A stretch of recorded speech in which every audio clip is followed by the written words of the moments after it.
Selamat siang teman-teman. Siang. Pernah nggak sih teman-teman bertanya-tanya kalau kata Tuhan itu ada dalam banyak bahasa teman-teman? Tapi yang kita pikirin itu sama nggak sih sama orang lain? Gimana kakek-kakek di New York atau enggak bocah di Bali? Mereka tuh memvisualisasi sang ilahi itu sama nggak sih? Pastinya enggak dong. Nah, perkenalkan, nama saya Akemo Valerian Budiana, kelas M dari saya seorang mahasiswa dari Universitas Udayana Nusantara. Jurusan Strategi Komunikasi. Sekarang saya akan membahas tentang konsep Tuhan dalam lintas budaya. Nah, sebelumnya saya disclaimer dulu teman-teman, karena ini topiknya agak sensitif. Saya ingin menjelaskan bahwa saya di sini bukan sebagai seorang pendakwah, tetapi sebagai pengamat budaya. Nah, semoga harapannya dengan menjelaskan ini kalian bisa belajar lah tentang keberagaman dan keyakinan pada masing-masing kepercayaan manusia. Nah, saya ada analogi dan cerita nih teman-teman. Ada namanya gajah dan seorang patung gajah gede dan orang buta. Kalian bayangin deh, di ruangan gelap isinya orang-orang buta semua, dan di tengahnya ada patung gajah yang gede. Nah, salah satu orang buta megang kakinya. Nah, terus dia bilang, ini adalah pohon yang kuat. Nah, salah satu orang buta lagi megang kupingnya. Mereka bilang, ini adalah kipas raksasa.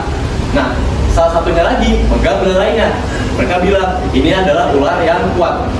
Nah, dari analogi yang saya ceritain tadi, relevansinya apa? Nah, mungkin kita semua hanya memegang salah satu bagian dari sang gajah. Nah, namun saya di sini bukan untuk mendebatkan yang mana yang paling benar, tapi untuk menjelaskan mengapa ada begitu banyak gambaran tentang sang gajah. Sekarang saya akan menjelaskan tentang tiga pendekatan utama manusia dengan sang ilahi. Nah, yang pertama ada konsep Tuhan sebagai pribadi. Nah, dalam konsep ini Tuhan dianggap sebagai suatu pemegang kuasa atas hukum alam. Nah, seorang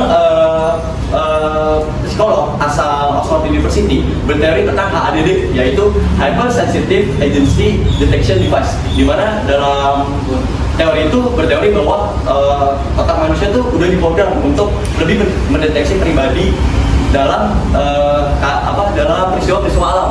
Nah, contohnya apa? Contohnya pada zaman dahulu teman-teman, dalam zaman Yunani kuno dulu, kalau orang-orang pada zaman itu melihat kalau ada petir, ada hujan, itu pasti ada dewanya. Kayak ada hujan, wah ada dewa hujan. Ada petir, wah ada dewa petir. Nah, seiring kemajuan teknologi itu juga bisa menjelaskan teman-teman.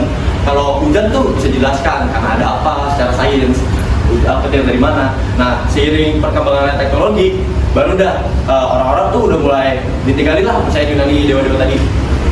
Gitu. Nah, selanjutnya ada konsep ketuhanan sebagai non pribadi teman-teman. Dimana, nah di sini Tuhan bukanlah dia, tetapi itu. Nah, seorang ahli fisika, dia tuh bikin buku namanya Law of Physics, di mana ada kesinambungan unik teman-teman antara kepercayaan Tao dengan teknologi fisika modern. Nah, kalau bagi teman-teman yang nggak tahu, kepercayaan Tao itu berisikan orang-orang yang menyelaraskan dirinya ke alam semesta, jadi dengan cara bermeditasi teman-teman.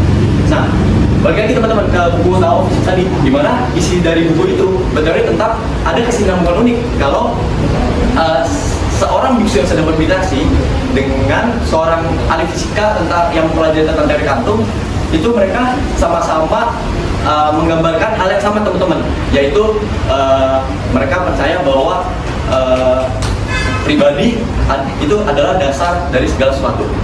Nah, selanjutnya ada konsep Tuhan sebagai dalam ritual. Nah, cara kita beribadah itu mencerminkan cara kita memandang sang ilahi teman-teman. Nah, ada penelitian unik teman-teman, di mana ada penelitian kalau saat kita beribadah, tergantung ritualnya apa ya, itu ada otak kita yang respon, bagian otak kita yang lebih condong untuk merespon pada hal itu. Contohnya dalam hal yang dalam doa terstruktur seperti sholat teman-teman, itu otak yang fokus terhadap konsentrasi itu lebih ini teman-teman, lebih